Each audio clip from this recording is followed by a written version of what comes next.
중세시대, 중세 정치 부분 강의를 시작하도록 하겠습니다. 중세시대를 하면 여러분 그냥 고려시대인데, 그죠? 왜 이렇게 어렵게 말을 중세라고 했는지 모르겠어요. 자, 중세시대 봅니다. 중세시대는 여러분들이 일단 이거를 공부를 하기 이전에 우리가 역사를 공부할 때 여러분 모든 왕의 업적과 연도를 다 기억을 할 수는 없어요. 특히 연도 말이에요. 그러니까 왕 순서부터 먼저 알고 계세요. 왕 순서. 그리고 각각의 그 왕들의 업적을 알고 있으면 순서대로 바르게 나열하시오가 나왔을 때 여러분들이 왕 순서만 알고 있으면 충분히 풀 수 있단 말이죠. 제가 앞서 삼국시대 할 때도 고구려 백제 신라의 왕 순서대로 기억을 해야 된다라고 말씀을 드렸죠. 그죠? 고려시대도 마찬가지예요. 한번 이 고려시대의 큰 흐름을 제가 여러분들에게 정리를 해드리고 난 뒤에 세부적으로 설명을 한번 해드리도록 하겠습니다. 자, 어디다가 적냐면, 자, 이쪽에, 자, 여기, 요쪽 부분에다가 제가 한번 적어 드릴게요. 자, 고려시대의 왕 순서는요, 태해정, 광경성, 목현덕, 정문순, 선헌, 숙예, 인의명, 신희, 강고, 원, 충렬, 충선, 충숙, 충해, 충목, 충정왕, 공민왕, 우왕, 창왕, 공량왕. 자, 이렇게 될 거예요. 자, 그러면 이 고려가 태조 왕건 때 고려를 건국을 하고 난 뒤에 마지막 고려 공량왕까지 총 지배 계급이 몇 등분으로 나누어지냐면 4단계로 분류가 돼요. 지배 계층이. 태조 왕건부터 시작을 해서 여기 있는 의종 때까지 첫 번째 지배 계급 문벌귀족입니다. 문벌귀족. 자, 그리고 두 번째 지배 계급이 의종 때 있었던 무신정변을 계기로 원종 때까지 바로 무신의 시대가 오는 거죠. 무신시대. 자, 그 다음 이제 세 번째가 공민왕까지. 여기 지금 보시면 충충충충이 들어가 있어요. 충이 들어간 이유, 충이라고 하는 그 왕의 시호에 이 글이 들어간 이유는 우리가 이때 당시 몽골, 즉 원나라의 간섭을 받고 있었던 시기인데 원나라가 본인의 나라에 충성하라는 뜻으로 왕 이름에다가 이 충자 시호가 들어간 거죠. 그래서 이제 이때를 권문 세족 이 집권을 했던 시기라고 봅니다. 권문세족이라는 것은 다른 말로 친원 세력인데요. 친원파, 권력에 빌붙는 문벌세족이라는 뜻입니다. 권력에 빌붙는 문벌세족. 자, 그 다음에 이제 공민왕 이후부터 보시다시피 충충충 이름이 딱 없어요. 없다라는 거, 나 뭔가 원나라로부터 벗어나겠다. 그래서 이때는 새롭게 공민왕과 손을 잡고 개혁을 주도했던 세력인 신진 4대부가 등장했던 시기가 되겠죠. 그래서 고려시대의 지배 계급은 문벌귀족, 무신, 권문세족, 신진사대부 이렇게 4단계로 분류가 됩니다. 그리고 또 이 고려는 대외적인 침략을 많이 받았던 시기인데요. 어떤 외세의 침략이 있었냐면 성종부터 목종, 현종까지 거란 1차부터 3차까지 침입이 있었고요. 그리고 숙종부터 예종까지 여기에서 여진의 침입이 있습니다. 여진의 침입. 그리고 고종에서부터 원종까지 여기가 몽골 침입이 있어요. 몽골 침입. 그래서 이런 큰 흐름 대외적인 외세의 침입 기억을 하시고, 그리고 또 공민왕 하면요. 여기까지 만약에 이것도 외세의 침입이라고 넣는다면 총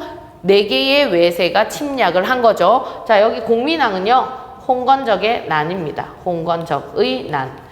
원나라의 간섭을 받고 있었을 때 이 원나라가 점점 세력이 약해져요. 자, 솔직한 말로 여기 있는 공민왕이 굉장히 왕권이 강하고 세력이 세서 원으로부터 벗어나기 위한 개혁을 했느냐? 아닙니다. 아니고 원이라는 세력이 처음에는 강했다가 이 나라도 자기 나라의 권력 다툼, 왕권 다툼, 그리고 여러 가지 이제 뭐 사치와 향락으로 인해서 원나라도 점점점 무너져 내리고 있었을 때, 힘이 약해지고 있을 때 공민왕이 지금이 기회다 하고 개혁을 한 거죠. 근데 공민왕, 우리나라 고려뿐만 아니라 원의 간섭을 받고 있었던 중국, 오리지널 민족인 한족들, 그 한족들도 원나라가 힘이 약해진 틈을 놓치지 않는 거죠. 그때 우리도 이때가 기회다. 원으로부터 벗어나자 하고 한족들이 일으킨 사건이 바로 홍건적의난이에요. 근데 이제 우리나라 이 고려에서 이 홍건적이 원이라는 나라가 지도를 그리면서 설명을 해드릴게요. 자, 보세요. 자, 여기가 이제 고려입니다. 고려에 자, 여기에 지금 이제 원의 지배를 받고 있어요. 그런데 이 원나라가 힘이 약해진 틈을 타서 홍건적의 난이 발생을 한 거예요. 근데 원나라가 지금 멸망을 한 건 아니란 말이죠. 힘만 약해졌다 뿐이지. 그러니까 반란이 일어나니까 당연히 원나라 세력이 홍건적의 난을 진압을 하겠죠. 그리고 이 홍건적이 피해서 어디로 들어오느냐? 고려로 들어와 버린 거예요. 그래서 우리나라에 홍건적의 난이 쳐들어왔다라고 지금 적은 거고, 공민왕 때. 그런데 이 홍건적의 난을 막아내면서 정말 그때부터 이제 이름을 알리게 된 승승장구했던 새로운 계급이 있어요. 그 계급이 누구냐? 신흥 무인 세력입니다. 신흥 무인 세력. 이분들이 대표적으로 최영하고 이성계라는 인물이 여기에 들어가는 거예요. 그래서 신진사대부가 머리, 브레인의 역할을 한다면 신흥 무인 세력은 힘의 역할을 하죠. 그래서 둘이서 손을 잡고 나중에 새로운 나라 조선을 건국을 하게 된 거예요. 조선을. 자, 이렇게 해서 이제 외세 세력 4개를 보시면 되고요. 자, 그 다음에 이제 세부적인 또 사항으로 여기는 인종. 자, 인종 때 있었던 2가지 사건이 있는데 첫 번째가 이자겸의 난입니다. 이자겸의 난. 그리고 2번째가 묘청의 난. 이렇게만. 이게 고려의 전체적인 흐름이에요. 이렇게 딱 여러분들이 알고 계신 상황에서 세부적으로 공부를 하시면 훨씬 더 이해가 잘 될 거예요.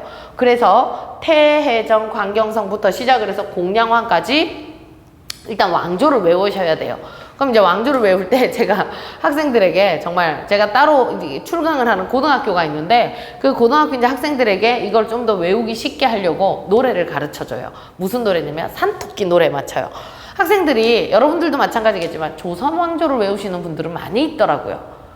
조선 왕조는. 그죠? 태정, 태세, 문단세, 예성연중, 임명성 그거 많이 알고 있는데 고려 왕조는 거의 없어요. 자, 산토끼 노래입니다. 한번 불러드릴게요.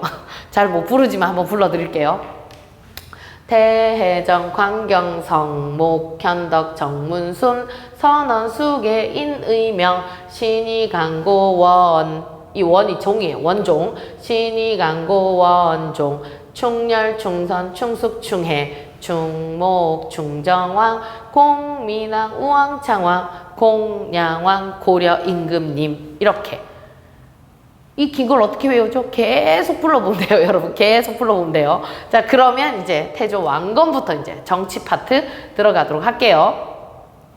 자, 태조부터 들어갑니다. 자, 태조는 918년에 나라를 세웁니다. 918년에. 그리고 치민 유도 정책에다가 백성들을 구휼하기 위해는 흑창에다가 그리고 이 호족들을 견제를 하기도 하지만 회유도 하기 위해서 회유책으로 결혼 정책 그리고 사성은 왕시성을 내려줬다라는 거죠. 실제로 이 태조 왕건이 부인이 호족의 딸들하고 왕건이 직접 결혼을 하는데 얼마나 많은 부인을 두냐면 무려 29명의 부인을 둡니다. 그래서 이 호족이 나를 배신하지 못하게끔 이게 바로 회유책이죠. 그리고 업적이 있는 그 관리라든지 집안에게 왕시성, 왕과 같은 성씨인 왕시성을 하사해준다. 그래서 사성정책, 관직에다가 그 다음에 지방자치 허용에다가 그 다음 견제책은요. 사심관제도, 기인제도가 있는데 사심관은 그 지역의 토착 세력에게 그 지역의 통치를 맡기는 거예요. 믿고 맡기는 거예요. 그래서 우리나라의 최초의 사심관이 누구였냐면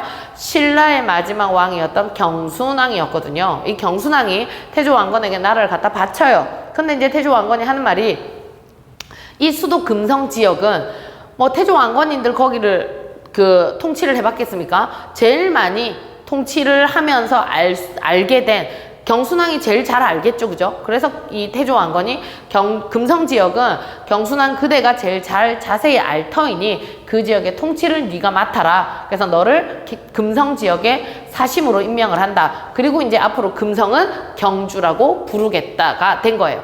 지금까지 이제 경주라는 경주시가 된 거고요. 자, 그리고 이제 기인제도는 그 지방에 있는 지방관의 자제들을 일정 기간 수도로 불러 올려서 볼모로 잡고 있는 거죠. 만약에 지방관이 허튼 짓을 한다? 그러면 수도에 있는 자녀들부터 일단 첫 번째 제거 대상인 거예요. 그래서 자녀들을 봐서라도 허튼 짓을 못하게끔. 자, 그 다음에 이제 북진정책. 태조 왕건이 나라를 고려라고 국호를 정한 이유는 고구려를 계승을 한다 였거든요. 그러면 옛 고구려의 뒤를 계승을 하기 위해서는 고구려의 땅을 회복을 해야 되겠죠. 그래서 그걸 북진정책입니다. 북진정책을 할 때 북진정책의 전략적 기지였던 서경, 평양을 굉장하게 중요하게 생각을 해서 결국 영토 확장을 했고요. 청천강에서부터 영흥만까지 영토를 확장을 하는 거죠. 이 고려시대에 제일 첫 번째 918년에 나라를 세웠을 때는 대동강에서부터 원산만까지였는데 청천강에서 영흥만까지, 여기서부터 여기까지 영토를 확장을 한 거고요.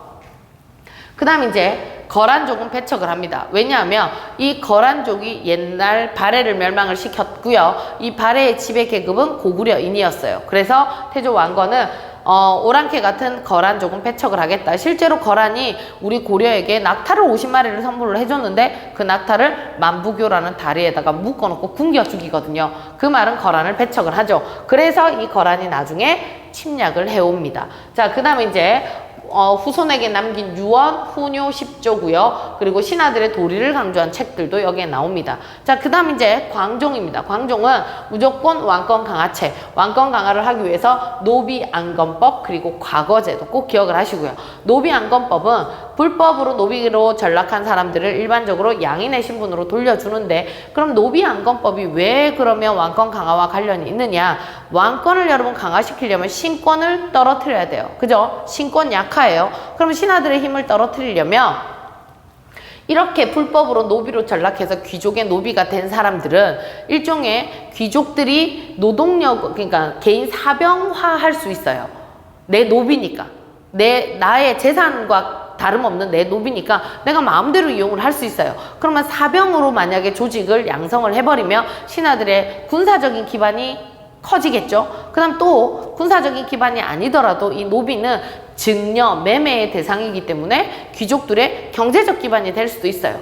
그래서 불법적으로 노비가 된 사람을 양인으로 돌려주면 귀족들이 데리고 있는 노비의 숫자가 줄어들 거니까 신하들의 힘이 떨어진다라고 보는 거고, 그 다음 이제 과거제도는요, 그 전만 하더라도 관직에 나아갈 수 있는 사람들은 음서제도라든지 또는 추천이라든지 이런 걸 통해서 공신 이런 분들이 대부분 관직에 나아가 있었는데, 지방에서 흔히 말하면 굉장히 이제 유능한 사람임에도 불구하고 제도가 없어서 관직에 나아갈 수 없는 경우에 나는 앞으로 시험을 쳐서 인재를 뽑겠다라고 했을 때, 여러분들 같은 경우에 나 굉장히 공부를 잘해, 능력이 있어요. 하지만 중앙 정계에 진출할 방법이 없어. 그럴 때 이 광종이 나는 앞으로 시험을 쳐서 인재를 뽑겠다. 그러면 당연히 뽑히겠죠. 그죠? 그럴 때 누구를 위해서 일을 하겠어요? 당연히 나 같은 인재를 알아본, 나를 뽑아준 광정에게 충성을 맹세하겠죠. 그러니까 과거제도도 당연히 왕권 강화와 도움이 있는 거, 관계가 있는 거고, 주현 공부법은요, 주와 현에 공무를 부과한다. 한마디로 세금을 매기는 거예요. 주현 공부법. 이분은 주현 공부법이고요. 현종은 주현 공거법. 되게 이름이 비슷한데 여기는 향리의 자제들도 과거에 응시할 수 있는 거고, 공부는 공무를 부과하는 거예요. 두 개 구분 꼭 하세요. 자, 그 다음에 이제 공복은요, 관리의 옷입니다. 과거제를 시행 2년 뒤부터 관리의 공복이 제정이 되는데, 고려시대의 공복은 자, 단, 비, 녹입니다. 그래서 자색, 단색, 비색, 녹색의 관리의 등급마다 옷 색깔이 달랐고요. 황제라고 칭할 수 있고 독자적인 연호였던 광덕, 준풍도 마련을 했고요. 제위보라고 하는 빈민 구제 기관이죠. 제위보는 기금을 먼저 마련을 하고요. 그 기금을 빌려주고 이자를 가지고 백성들을 질병을 치료를 해준다라든지 구유를 하는 제도가 되겠습니다. 자, 그 다음에 이제 성종입니다. 최숙노의 시무 28조를 받아들여서 유교로서 나라를 다스리자라고 했고요. 그 다음에 통치기구를 정비를 하면서 고려시대의 중앙정치 조직인 이성육부제가 이때 마련이 되는 거죠. 전국을 12목을 두고 지방간을 파견을 했을 뿐만 아니라 유학교육기관이었던 국자감, 거꾸로 해보세요. 국자감, 거꾸로 감작국입니다. 그래서 고려시대 학교는 감작국이다. 자, 그 다음에 의창이 왕건이 만들었던 흑창이 이렇게 이름이 바뀐 거예요. 봄에 빌려주었다가 가을에 갚는 거, 춘대 춘합의 성격을 띠고 있는 거고요. 그리고 상평창은 물가 조절 기간, 노비 환천법은요. 이것도 역시 노비 안건법하고 또 반대인데, 노비 안건법은 불법으로 된 사람이 양인으로 돌려준 거예요. 근데 이제 양인으로 돌아간 뒤에 옛 주인에 대한 뒷담화를 해요. 내가 옛날에 말이지 그 주인 밑에 있었을 때 그 개 삐리리한 놈 이러면서 욕을 해요. 그러면 이 신분간에 기강이 문란해진다라는 이유로 옛 주인의 욕을 하는 경우에 다시 노비로 강등시키는 거죠. 노비로 환천시킨다. 그게 바로 노비 환천법이에요. 그러니까 한마디로 너 다시 양인이 되고 나면 입 딱 다물고 있어라 이겁니다. 자, 그리고 이제 분사제도는 이때 당시 이제 흔히 말하면 권력분산이라고 보시면 돼요. 권력분산. 우리나라도 지금 보면 세종특별자치시 있죠. 거기가 행정기구가 세종으로 이렇게 분산이 된 거예요. 이런 것들을 분사제도라고 합니다. 분사제도. 자, 문신들이 해마다 매달 시라든지 문장을 이렇게 시험을 치는 게 문신 월가법. 향리제도를 그때부터 처음부터 마련을 했고요. 성종 때부터. 그 다음에 이제 뭐 영토 확장. 이거는 나중에 거란 침입하면서 다시 말씀드릴 거예요. 이게 이제 성종 때고요. 현종 때 같은 경우에 행정구역이 성종이 지금 전국에 12목을 두고 지방간을 파견을 했다면 성종은 5도 양계입니다. 자, 지금 고려에 이렇게 계가 동쪽으로 동계가 있고요. 여기가 북계예요. 북계. 국경선 부근에 동계, 북계. 그래서 양쪽으로 계가 있어서 양계예요. 그 다음에 이제 밑에가 이런 식으로 이렇게 하나, 둘, 셋, 넷, 5개, 5도로 나누어지는 거죠. 고려시대 행정구역 5도 양계. 이건 현종 때 마련이 된 거고요. 그 다음 뭐 7대 실록이라든지 이런 것도 축조가 되었고, 그 다음에 이제 문종입니다. 문종 때 이제 전시과가 실시가 됐는데 이거는 나중에 경제 파트 하면서 좀 더 자세히 설명을 해 드리도록 하겠습니다. 자, 그 다음 이제 올라가서 여기 있는 사료 여러분들 꼭 한번 읽어보세요. 자, 그러면 성종 때 마련이 되었던 중앙 정치 조직입니다. 자, 고려시대는 이성육부제라고 하는 통치체제가 마련이 됐는데 이 이성육부제는요, 보시다시피 당의 제도가 이게 지금 당나라 거 이성육부제 당의 제도를 모방을 한 거고요. 그리고 밑에 있는 아래쪽에 있는 것이 송나라의 제도를 모방을 한 거고, 고려시대만의 독자적인 기구는 조직은 도병마사랑 식목도감입니다. 보시다시피 독자적인 정치기구 도병마사 식목도감인데 이 도병마사랑 식목도감은 도병마사는 뭐하는 곳이느냐, 고민도 여러분 이것도 하지 마세요. 병사와 말이에요. 국방 문제예요. 국방 문제를 논의하기 위한 기관이 도병마사고요. 식목도감은 제도나 규칙을 마련을 하는 거예요. 제도나 규칙 마련. 자, 근데 항상 조직이 되어 있는, 상설화되어 있는 기관이 아니라 국방 문제가 논의를 해야 될 때, 또는 제도나 규칙을 마련을 해야 될 때 그때 모여서 회의를 하는데, 그러면 이런 중요한 기간에 누가 모여서 회의를 하느냐, 바로 최고 관서였던 중서문화성의 재신과 그리고 왕 직속 왕명령을 전달해주는 왕 비서기관이 중추원에 추밀히 모여서 합의를 해서 합의기구가 되는 거죠. 그래서 중서문화성의 재신, 중추원에 추밀히 모인다. 그래서 도병마사랑 식목도가 밑에 있고요. 자, 그리고 또 밑에 보시면 왕권을 견제하기 위해서 서경, 간직, 봉박권이 있는데, 서경권은요, 왕이 관리를 임명을 할 때 이 관리가 적합한지 부적합한지 그것을 동의를 해주는 거예요. 동의를 하면 관리 임명이 되는 거고요. 동의를 하지 않으면 그 관리는 절대 임명을 할 수가 없어요. 그래서 왕이 관리 임명 시 관리의 동의를 구한다. 그러면 이 서경권은요, 몇 품 관리에 해당을 하냐면, 고려시대의 관리의 등급은요, 1품부터 9품까지가 있어요. 1품부터 9품까지 모든 전관등에 해당이 됩니다. 전관등. 그런데 조선시대도 여러분 서경권이 있어요. 조선시대도. 그럼 조선시대의 서경권은 몇 품까지가 되느냐? 5품부터입니다. 5품 이하. 그래서 5, 6, 7, 8, 9만 서경권 행사가 가능하고 1, 2, 3, 4품은요, 왕이 마음대로 임명을 할 수도 있어요. 그래서 고려와 조선시대 구분을 하시고요.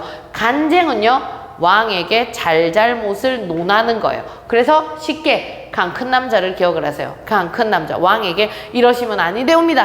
했다는 거. 봉박은요, 왕이 명령을 전달을 했는데 이게 잘못된 명령이야.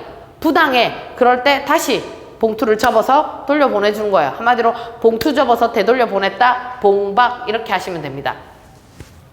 자, 그리고 이제 중추원 같은 경우에는 군사, 여기는 제가 앞서도 말씀드렸지만 왕 비서기관이고 왕명을 전달을 해주고요. 그리고 군사의 기밀도 논의를 하는 곳. 자, 그 다음에 이제 어사대는요, 암행어사를 기억을 하세요. 물론 조선시대에 암행어사는 없습니다만 암행어사가 뭐 하는 분이에요? 지방에 지역을 다니면서 못된 관리를 색출해내죠. 그죠? 그래서 이 어사대는 관리감찰기구입니다. 관리감찰. 자, 3사는요, 곡식의 출납과 화폐 회계 업무를 보는 오늘날의 약간 격리부서와 같은 곳이 3사다. 세금 업무를 담당하는 곳이라고 보시면 되겠죠. 자, 그리고 참다. 하나 더. 여기는 서경, 간쟁, 봉박권은 그러면 어떤 관리들이 이런 걸 가지고 있냐면 바로 중서문화상의 낭사라고 불리는 직책과 어사대의 관원이라고 불리는 관리가 합쳐서 우리가 대간이라고 그래요. 여기 있네요. 대간. 그래서 이 대간들이 서경, 봉박, 간쟁권을 가지고 있습니다. 자, 그리고 이제 나머지 춘추관은 역사서를 담당을 했다. 이렇게 살펴보시면 되고요. 자, 그 다음에 자, 지방행정조직갑니다. 성종 때 전국에 12목을 두고 지방관을 파견을 했으면 이제 현종 때부터 이렇게 오도, 양계, 경기 이렇게 분열이 되었다라고 말씀을 드렸는데 보시다시피 이렇게 동계가 지금 이렇게 있어요. 동계가 굉장히 길죠. 그리고 북계가 이렇게 있어요. 북쪽에 있어서 양쪽을 양계라고 합니다. 그러면 양계에 파견되는 지방관은 누구냐? 바로 국경선하고 맞닿아 있기 때문에 병마사가 파견이 되죠. 병마사. 그리고 이제 도가 하나, 둘, 셋, 넷, 5개가 있는데 이 도에 파견되는 지방관은 안찰사입니다. 안찰사. 그런데 이 안찰사는 6개월마다 교대로 파견이 되는 임시직이에요. 임시직. 이 지금 5도에는요, 상설, 행정, 기관이 없는 일반 행정 단위다 라고 되어 있으면서 안찰사는 6개월마다 파견되는 임시직. 이게 이제 무슨 말이냐? 자, 지금 여러분들이 살고 계시는 도를 생각을 해보세요. 자, 경기도를 예를 들겠습니다. 경기도에는 도청 소재지죠. 그죠? 그래서 경기도지사가 계세요. 그런데 여기서는요, 그런 도청이 없다는 얘기예요. 상설 행정기관이 없다는 소리예요. 도청과 같은 그런 기관이 없어요. 그러면 도지사도 없겠죠. 그러면 이 지역은 누가 그러면 치안부터 시작을 해서 모든 것들을 담당을 하느냐? 중앙에서 일을 하고 있는 관리가 내려와서 6개월 동안 업무를 보고 돌아가는 거예요. 도청이 없으니까 도지사도 없고, 그래서 중앙에서 파견된 관리가 6개월마다 가는데 그 중앙 파견직이 안찰사인 거예요. 그럼 예를 들자면 중앙에서 경상남도 경기도입니다. 자, 경기도에 이제 도지사라는 이제 직책이 없으니까 중앙에서 행정부 장관이 내려와요. 행정부 장관이 경기도에 파견이 되어서 6개월 동안 경기도에 일을 하고 돌아갑니다. 돌아가고 난 뒤에 이제 외교부 장관이 내려와요. 외교부 장관이 경기도에 와서 그 지역의 업무를 보다가 다시 중앙으로 돌아가요. 국방부 장관이 와요. 6개월 업무 보고 돌아가요. 뭐 쉽게 얘기하면 이런 얘기예요. 그래서 상설 행정기관이 없는 일반 행정단이고 파견 6개월마다 파견되는 안찰사. 이해하셨죠? 자, 그 다음 이제 경기는요, 수도, 개경 주변 백리구역을 경기라고 합니다. 중국에서 원래 나온 말인데 중국은 왕이 살고 있는 수도 부근 500리 구역이었어요. 근데 우리나라는 500리 하면 200km라서 너무 많거든요. 부산부터 시작을 해서 서울까지 왔다 갔다 하는데 약 360km인데 여러분, 수도 개경 주변 200km 하면 정말 한 이만큼 들어가게요. 이걸 다 경기도로 할 수는 없으니, 그래서 수도 개경 주변 백리구역, 백리는 40km에 40km. 그 다음에 이제 나머지 사도호부, 팔목, 삼경 이거 참고하시면 되겠고, 그 다음에 이제 향부곡소라고 하는 특수행정구역이 있어요. 근데 여기 있는 향부곡은요, 공무를 담당을 하는 곳이고, 소는 수공업품을 담당을 하는 곳인데 향부곡은 이미 통일신라 시대부터도 있었어요. 근데 소만 고려시대 때 새롭게 하나 추가가 된 거예요. 그래서 이런 특수행정구역은 일반적인 양인이 여기에서 살고는 있지만 거주 이전에 제한이 있고요. 다른 지역에 살고 있는 양인들보다 세금을 더 많이 내요. 거기에다가 또 하나 더 과거에 응시가 안 돼요. 일반 군현에 살고 있는 양인들은 과거응시가 되지만 향부곡소에 살고 있는 양인들은 과거응시가 안 돼요. 그러니까 굉장히 차별을 받겠죠. 이런 향부곡소는 조선이라는 나라가 건국이 되면서 자동적으로 다 일반 군현에 편입이 되면서 소멸됩니다. 자, 그리고 이제 고려의 향리와 조선의 향리의 차이점, 이거 여러분들 꼭 한번 읽어보시고요. 자, 군사제도 갑니다. 고려 시대의 군사제도는 2군 6입니다. 2군 6이. 그래서 2군에 해당하는 게 중앙군이에요. 이 두 개가 중앙군. 그래서 응양군, 용호군이 2군인데 왕 친위 부대. 한마디로 왕의 보디가드, 경호부대라고 보시면 되고 6위가 수도를 방어를 하는 거예요. 그래서 2군 6위 자체가 중앙군입니다. 그 다음에 이제 지방군은요. 일반 군현의 그 방비를 담당을 하는 분을 우리가 그 주현군이라고 하고요.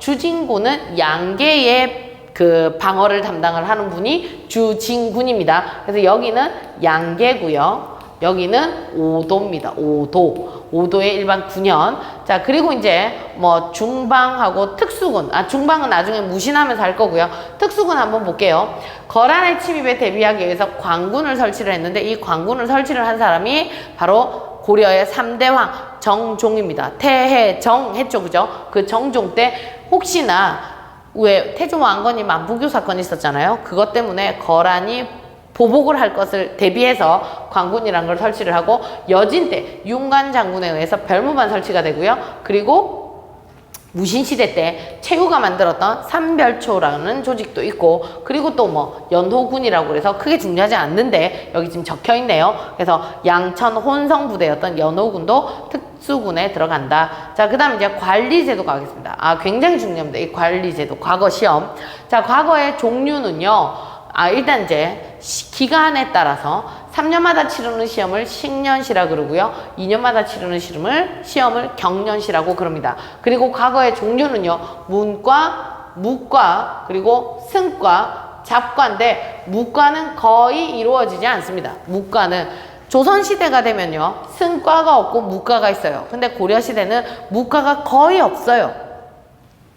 자, 문과의 종류는 제술업하고 명경업이 있는데 제술업은 일종의 문장을 쓰는 능력, 논술이라고 보시면 되고 명경업은요, 유교 경전을 읽는 거, 그러니까 독해라고 보시면 돼요. 이 중에서 제술업을 좀 더 우선적으로 보면서 더 많은 인원을 뽑았고요. 자, 응시 자격은 법적으로 양인 이상이면서 제술과나 명경과는 주로 귀족 향리의 자제들이 뽑았다. 자, 그 다음에 이제 이 과거 시험 말고도 음서제도라 그래서 5품 이상의 관리의 자제들은 시험을 치지 않고 관직에 등용이 되는데 인원은 1명입니다. 1명.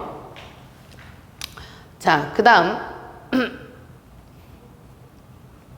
자, 고려시대 때 문벌귀족 사회의 성립과 독려 부분에서 자, 지배 계급이 총 4단계로 나눠진다고 했죠. 그 중에 이제 첫 번째 문벌귀족 시기에 첫 번째가 지금 대표적인 문벌귀족이 이자겸이 나옵니다. 이자겸. 자, 이자겸은 인종 때 이자겸의 난으로 대표적인 분이죠. 그런데 여기 있는 인종 때 발생할 때 이자겸의 난은 왜 이런 문벌귀족 세력이 이렇게 권한이 강화되었냐면 왕실과의 혼인관계 그리고 음서 공음전이라는 그런 경제적인 특권 때문에 세력이 강해졌어요. 그래서 이 이자겸이 나중에는 왕을 누르고 권력을 차지하려고 했고 결국 이자겸의 난은 여러분 성공은 한 거예요. 처음에 이자겸의 난은 한번 보세요.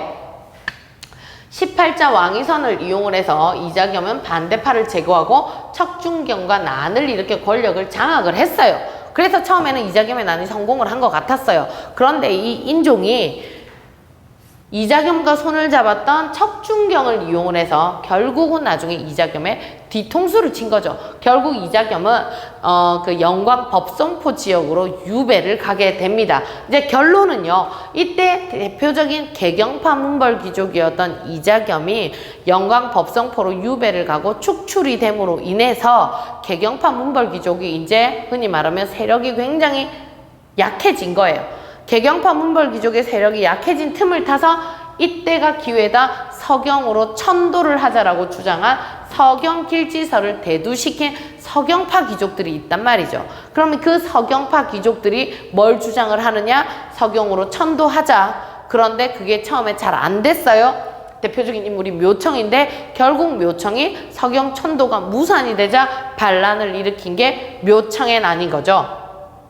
자, 한번 보세요. 자, 묘청의 난은요. 풍수지리를 이용을 해서 서경으로 가야 된다. 개경은 이미 운이 다 했다. 서경이야말로 새롭게 뜨는 땅이다. 서경으로 천도를 하자. 그런데 서경으로 가기만 하면 뭐가 좋느냐? 금나라를 정벌을 할 수 있고 그리고 칭제, 황제라고 칭하고 독자적인 연호를 쓸 수 있다. 그리고 왕권을 강화시킬 수 있다. 그래서 인종이 솔깃한 거죠. 그래? 그러면 서경으로 가자 하고 궁궐을 지었어요. 대화궁이라고 하는. 그런데 대화궁을 축조하고 있는 와중에 벼락이 떨어진 거죠. 화재가 나버렸어요. 여기서 대화궁을 짓고 있을 때 개경파 귀족은 어떻겠습니까? 심정이. 거기 가면 안 되는데, 서경으로 가면 안 되는데. 그런데 이자겸이 한 사건이 있으니까 전전긍긍한 거예요. 뭐라고 적극적으로 안 된다라고 얘기를 할 수도 없고 명분이 없으니까. 근데 벼락이 떨어진 거예요. 옳거니 이게 기회구나. 개경파 귀족들이 난리가 납니다. 전하, 벼락이 떨어진 곳은 이미 길하지 못하다는 뜻이다. 거기는 뭔가 세력이 하늘에서 거기를 가지 말라는 뜻이다. 거기가 되게 길한 땅인 것 같으면 왜 벼락이 떨어졌겠냐. 인종이 그 얘기를 들으니까 너무 찜찜한 거예요. 저 같아도 여러분 이사 가려고 서류 작성을 코앞에 두고 벼락이 떨어져서 불이 났다. 그럼 되게 못 갈 것 같아요. 찝찝할 것 같아요. 그렇죠? 그래서 결국 이 서경천도가 무산이 되자 묘청을 주축으로 하는 서경파 귀족들이 난이 일어났는데 서경의 나라 이름을 대위국이라고 짓고요. 연호를 청계라고 하고 그 군대를 청견 충의군이라고 하면서 묘청의 난을 했지만 결국 김부식이 이끈 광군에 의해서 1년 만에 진압이 되었다 하는 게 묘청의 난입니다. 그래서 인종 때 있었던 사건 2개, 이자겸의 난, 묘청의 난 기억하시면 되겠고요. 자, 그 다음에 이제 인종 그 다음 등장을 하는 왕이 누구냐? 의종이죠. 자, 의종 때 있었던 사건은 바로 무신정변입니다. 자, 무신시대 때 발생을 했던 이 사건은 일어난 이유가 무신에 대한 차별, 의종의 실정, 바로 사체의 함락인 거예요. 하급 군인에게 군인적 미지급 이런 것들이 이제 원인이 되어서 발생을 했는데 우선 순서대로 정중부, 경대승, 이의민, 그리고 최충원, 최후 이렇게 5분 정도만 딱 기억을 하시면 됩니다. 5분 기억을 하시면서 자, 여기에 지금 나와 있는 이런 여러 가지 지금 사건들하고 연관을 지으시면 되는데 제가 표를 하나 일단 딱 그려드릴게요. 여러분, 정중부, 경대승, 이의민, 최충헌, 최우 이렇게 될 거예요. 그래서 여러분들이 각각의 이렇게 표를 딱 그려가지고 자, 우선 첫 번째가 무신 최고기구. 자, 여기가 지금 중방입니다. 중방. 여기 지금 나와 있죠? 최고회의기관 중방. 그런데 이 중방을 쭉 가다가 최충헌 때 교정도감으로 바뀌어요. 교정도감. 그래서 여기 최충헌 때 교정도감 국정총괄 이렇게 나와 있고요. 그 다음에 이제 인사담당기구입니다. 최우가 만든 인사담당기구 정방입니다. 정방을 자기 집에 만들어 놓고 여기에서 인사를 평가하고 등용을 하고 관리를 하는 거죠. 자, 그 다음에 이제 문인수기기구는 역시 최우가 만든 서방입니다. 문인은요, 문신은 아니에요. 흔히 말하면 이제 문학자라고 보시면 돼요. 학자. 그런데 이 최우가 굉장히 글도 잘 썼고요. 책을 읽고 난 이후에 토론을 하고 이런 것들을 너무 좋아해서 문인들을 굉장히 사랑했답니다. 그래서 이 문인들을 등용을 해서 우리 집에서 같이 토론을 하고 난 뒤에 우리 집에서 자고 가라 하는 일종의 이제 기숙사. 그게 문인 수기기구예요. 수기기구 서방이고요. 그 다음에 이제 개인 사병 조직입니다. 사병 조직으로 경대승이 만든 도방이 있어요. 근데 이의민 때 도방이 없어졌다가 최충원 때 다시 도방이 재설치가 되면서 확대가 된 거죠. 그리고 최후가 만든 사병 조직은 삼별초입니다. 자, 이렇게 이제 무신정변이 발생을 했을 때 그러면 문신들은 반대를 안 했느냐? 바로 무신에 반대하는 반무신란입니다. 무신에 반대하는 신하들의 난. 무슨 사건이 있었냐면 정중부 때 김보당의 난, 그리고 교종승려의 난, 그리고 조위총의 난. 자, 보시면 김보당의 난이 있었죠? 그리고 조위총의 난이 있었고요. 승려의 난이 바로 교종승려인데 이 교종승려들이 귀법사라는 사찰에 있는 승려라서 귀법사의 난이라고도 합니다. 자, 그리고 이제 마지막 민란인데요. 민란은 순서대로 외울 때 제가 여러분들을 저희 집에 불러서 집밥을 대접을 해줄 거예요. 그래서 반찬을 제가 열심히 만들었어요. 그런데 망했어요. 전부 김만 주었어요. 이거예요. 망했어요. 순서대로 정중부 때 망이 망소의 난, 경대승 때 전주 관노비의 난, 이의미 때 김삼이 후심의 난, 최충원 때 만적의 난. 망했어요. 전부 김만 주세요. 이렇게 표를 그려놓고 여러분들이 외우면 여기에 적혀있는 것보다 훨씬 공부하기가 쉽지 않을까 싶습니다. 자, 이렇게 공부하시면 돼요. 자, 그 다음 자, 고려 후기에 이제 원간섭기 때입니다. 자, 고려 고종 때 몽골이 침략을 해와요. 그때 이제 쳐들어온 이유가 몽골 사신 저고여가 압록강병 안에서 피살이 되면서 그걸 핑계로 이제 쳐들어왔는데 이 고려가 몽골이 침략을 하고 난 이후에 이 몽골이라는 국가가 징기스칸이 통일을 했을 때는 몽골이었는데 징기스칸이 사후에 땅덩어리가 너무 커서 5개로 분열이 돼요. 그래서 이제 우리나라하고 중국하고 이쪽 부분을 담당했던 그 국가가 원이 됩니다. 원. 그래서 우리는 원간섭기라고 하는데 이 결국 고종 때 쳐들어왔지만 우리가 원종 때 몽골하고 1차부터 6차까지 항쟁을 하다가 결국은 강화협정을 체결을 하면서 항복을 하거든요. 항복을 하고 난 이후에 우리 땅에, 고려 땅에 일부 지역은 원나라가 직접 관리하겠다 해서 영토가 상실된 부분입니다. 자, 영토 상실 부분이 어디냐면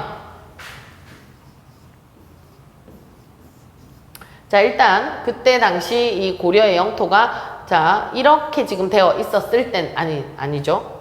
이렇게 되어 있었을 때 자, 이쪽 부분에 지금 서경 지역이 동령부입니다. 동령부.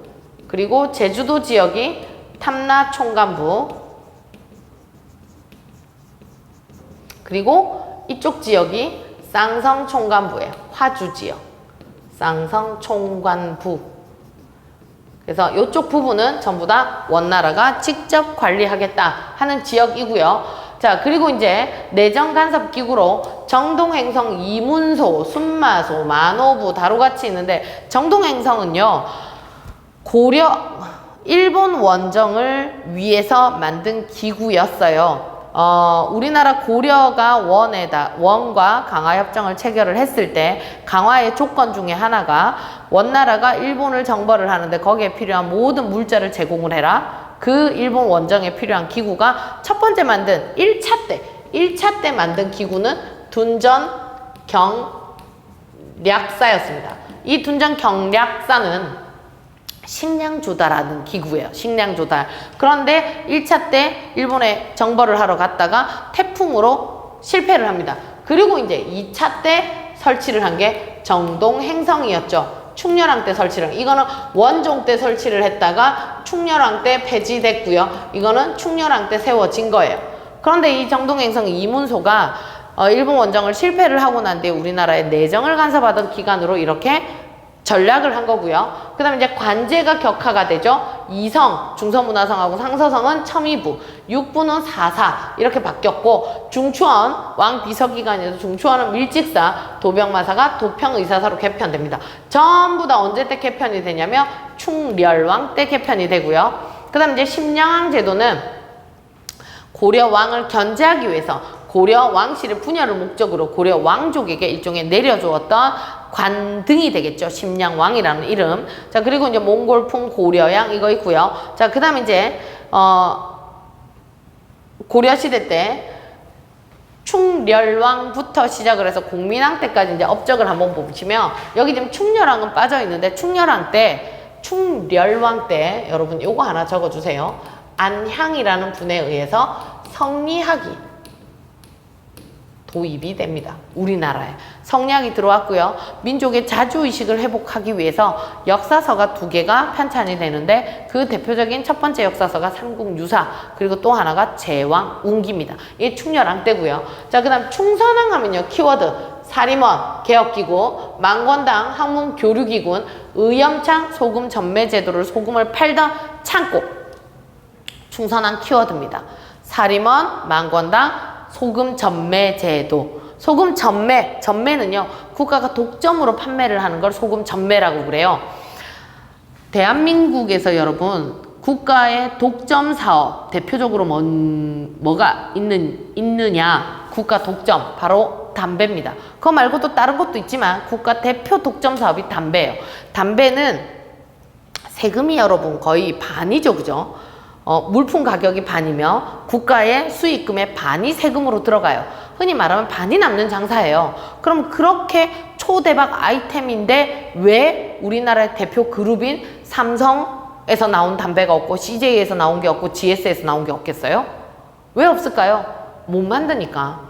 한국담배인삼공사에서 만든 게 일반적으로 편의점에 나오고 편의점에서 판매를 하는 거죠. 그런 걸 전매 사업이라 그래요. 그러면 그렇게 반이나 남는 게 국가의 세금으로 재정으로 들어가니 국가 재정 확충에 도움이 되겠죠. 여기도 마찬가지인 거예요. 소금 전매 제도가 소금을 국가에서 독점적으로 판매를 하는 거예요. 의염창이라고 하는 소금 창고에서 각각의 주변 2번째 조달 업체에서 보내서 백성들에게 판매를 하는 거.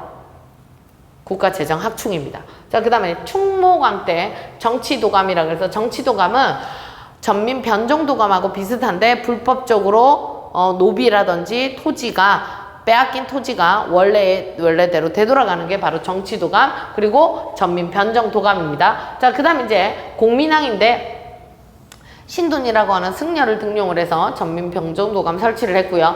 최후 때 만들었던 인사 담당 기구였던 정방을 이때 폐지를 합니다. 그리고 성균관과 과거제도를 정비를 하고 기철일파로 불리는 친원파 세력을 숙청을 하고요. 정동행성 이문소 폐지에다가 몽골풍 폐지 그리고 앞서 격화되었던 간제를 전부 다 복구를 하죠. 쌍성총관부도 무력을 이용을 해서 회복을 합니다. 자, 하지만 신진사대부랑 손을 잡고 개혁을 했는데 개혁 추진 세력이 너무 미약을 했고요. 그 다음에 홍건적이라든지 외구의 이민족 침입에다가 결국 권문세족에 의해서 공민왕하고 신돈이 피살되면서 이 개혁은 실패를 하죠. 하지만 이제 그 이후에도 계속 주도권을 잡았던 이 신진사대부들은 새로운 나라를 건국하기 위해서 이런 개혁을 계속 이어서 간다라는 거. 자, 그리고 이제 이 공민왕이 수복을 했던 땅이 바로 지금 여기 있는 검정 색깔로 칠해져 있는 진한 부분인데 여기가 지금 쌍성총관부였고요. 그 주변 일대까지 다 장악을 하면서 천령 이북 지역이 전부 다 고려의 영토가 된 거죠. 그래서 사료까지 여러분들이 읽어보시면 되겠고, 자, 그 다음에 이제 고려를 침략을 했던 대외 세력, 첫 번째 거란, 여진, 그리고 그 다음 몽골이라고 했는데, 자, 거란은 1차, 2차, 3차 침입입니다. 그래서 결과를 꼭 기억을 하세요. 결과. 서희의 외교 단판으로 강동 6주 획득. 2차 침입 때는 양주가 6차례 전투 끝에 승리를 했다. 3차 침입에는 강감찬의 기주대첩에서 승리를 했고, 결과 천리장성을 쌓더라. 천리장성은 우리나라에 여러분 총 2개의 천리장성이 있어요. 하나는 당나라가 건국이 됐을 때 우리나라 고구려로 갑니다. 수나라가 멸망을 하고 당이 건국이 됐을 때 당 침입에 대비해서 연개소문이 부여성에서부터 비사선까지 쌓은 첫 번째 천리장성. 바로 이거였어요. 이게 첫 번째 천리장성이고요. 두 번째는요. 거란 3차 이후에 여기서 압록강에서부터 도련포까지 쌓은 천리장성이 두 번째 천리장성입니다. 자, 그 다음 이제 여진이 침략을 했을 때 여진은 침략이라기보다는 우리나라 국경선 부근까지 여진이 내려와 있었던 거죠. 자, 거란 3차 이후까지 압록강에서부터 도련포까지가 지금 현재 고려의 영토인 거예요. 근데 이제 여기에 흩어져 살고 있었던 여진족이 우리나라 여기 있는 국경선 부근까지 내려온 거죠. 우리 땅은 아닙니다만 국경선 부근까지 내려오니까 너무 신경이 쓰이는 거예요. 제가 여러분들 집 현관문 앞에 제가 텐트를 치고 거기서 살아요. 그럼 현관문 앞에 여러분 집 부모님의 명의가 되어 있는 땅은 아니잖아요. 그죠? 그건 공용 부지거든. 근데 제가 여러분들 집 앞에 텐트 치고 살고 있으면 신경 쓰이겠죠? 선생님 여기서 이러시면 안 돼요. 나가세요. 할 거 아니에요. 그것처럼 여기에 살고 있으니 너무 신경이 쓰이는 거예요. 그래서 윤관을 보고 여기에 여진을 몰아내라고 했어요. 근데 1차 지고 돌아옵니다. 그때가 숙종 때인데 지고 돌아와요. 지고 돌아온 뒤에 이 윤관이 하는 얘기가 여진족하고 여기 있는 거란족하고 그리고 몽골 같은 경우에는 기병 중심의 부대인데 우리는 너무 보병 중심의 군대다. 그래서 우리는 너무 걸어서 싸우고 걔네들은 전부 다 말 타고 싸운다. 그래서 우리도 새롭게 만든 기병 중심의 군대를 만들어야 된다 해서 이렇게 별무반을 만들게 된 거죠. 새로 만든 기병 중심의 군대, 새로 만든 보병 중심의 군대, 그리고 항마군은 스님으로 이루어져 있는 승병입니다.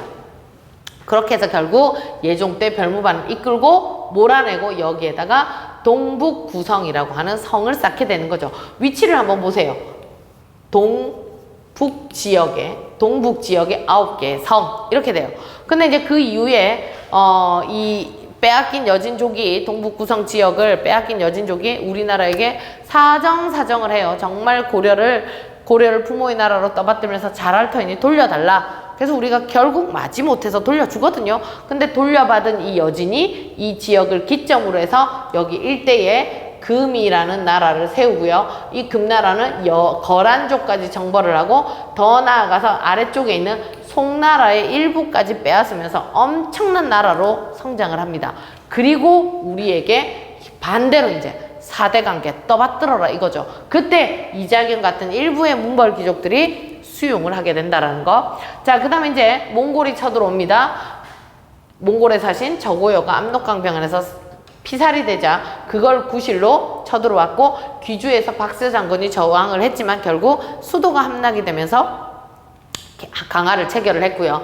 그 이후에 이제 그때 당시 정권을 잡고 있었던 최후, 왕은 고종이지만 무신 정권의 우두머리는 최후였어요. 한마디로 고종은 힘없는 허수아비 왕, 최후가 실질적인 권력자죠. 그래서 이 최후가 강화도로 수도를 천도를 해버리자 그걸 또 구실로 쳐들어온 거예요. 그때 이제 김윤호라는 승려가 몽골의 장군이었던 살리타를 사살을 하면서 몽골이 다시 돌아갔고요. 그 이후에도 이렇게 여러 번 쳐들어왔어요. 결국 원종 때가 되어서 무신 정권은 붕괴를 하고요. 우리는 수도 개경으로 천도를 한다. 그런 조건을 걸고 결국 몽골의 강화를 협정을 체결을 하면서 항복을 하게 되는 거죠. 그때 끝까지 항쟁했던 부대 삼별초.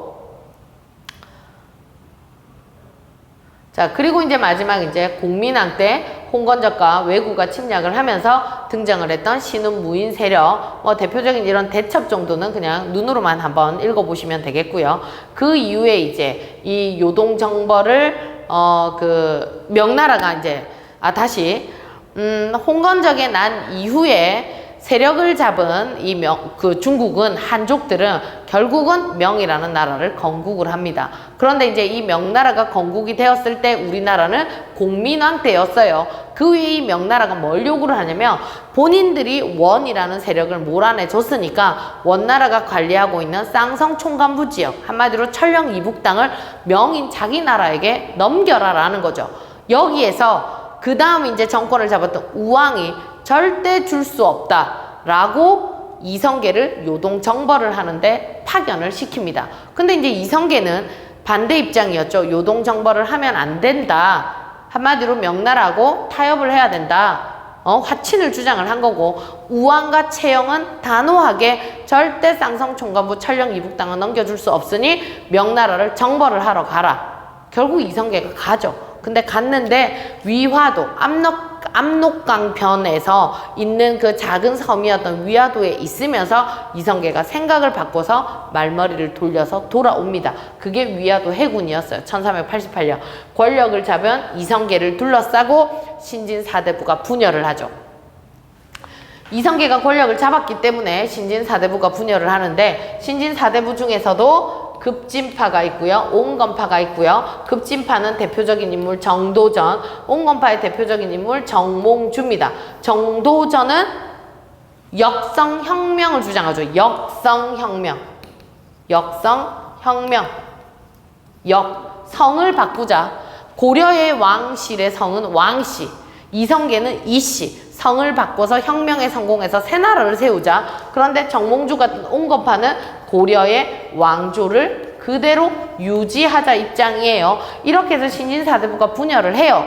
분열은 했지만 지금 현직 국가 공무원인 거예요. 지금 이 두 분들은, 이 신진사대부들은. 그런데 이 신진사대부들에게 나누어줄 월급, 즉 토지가 필요한데 나눠줄 토지가 없는 거죠. 누가 다 가지고 있느냐? 권문세족이 다 가지고 있는 거예요. 지금까지 권문세족이 대표적인 세력이었으니까, 권력 세력이었으니까, 권문세족이 얼마나 많은 대농장을 가지고 있는지 신진사대부들에게 월급으로 지급할 토지, 즉 수조권이 없으니 정도전이 생각을 해내서 권문세족이 가지고 있는 땅 문서를 모두 가지고 온 다음에 거기다가 불을 질러버리죠. 그리고 리셋, 새롭게 시작입니다. 그 제도가 바로 과전법이었어요. 보시다시피 형령파 사대부들은 우왕과 창왕을 잇따라 패하고 공량왕을 옹립한 뒤 전제개혁은 과전법을 단행해서 경제력을 장악을 했다. 그래서 과전법의 특징은 전 현직관리에게 수확량의 10분의 1을 걷어갈 수 있는 수조권을 지급을 해준 건데, 전직관리가 권문세족이고 현직관리가 바로 신진사대부입니다. 자, 그리고 난 뒤에 옹건파를 제거를 하고 조선이라는 나라를 건국을 하죠. 조선 건국 이후에 1394년 2년 뒤 한양으로 천도를 단행을 하게 됩니다. 자, 여기까지가 지금 이제 정치 부분이었어요. 정치 부분. 그리고 이제 그다음 이제 중세 경제 부분은 다음 시간에 제가 설명을 해 드리도록 할게요. 자, 여기까지입니다. 수고하셨습니다.